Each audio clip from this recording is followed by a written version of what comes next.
Hi, what's up sa inyo? This is Info TV.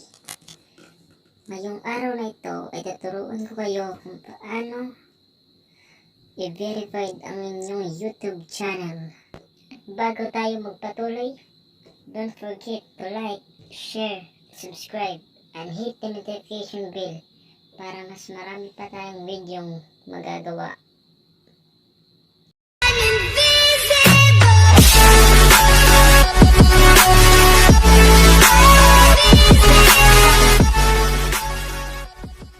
So, ito na po. Una po natin gagawin ay punta muna tayo sa Play Store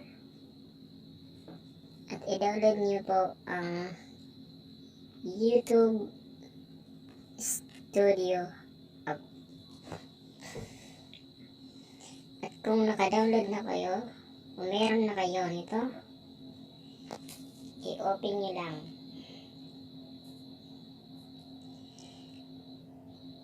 Dapat meron kayong uploaded na video dahil i-click natin ito at i-click natin itong edit sign, itong pin na sign ito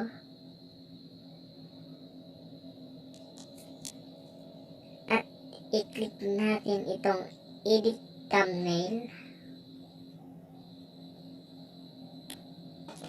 Yes. At itong custom thumbnail. To add custom thumbnail, verify your account on YouTube on your computer. So, dahil cellphone lang ang ating gagamitin, click nyo lang itong learn more. Wait nyo lang tapos mag-loading. Ito, add a thumbnail to your video. Video thumbnails let viewers see a quick snapshot of your video. You can choose from the option YouTube automatically generate, or if your account is verified, you can upload a custom thumbnail. At hindi pa tayo verified, kailangan natin i-verify. Just click this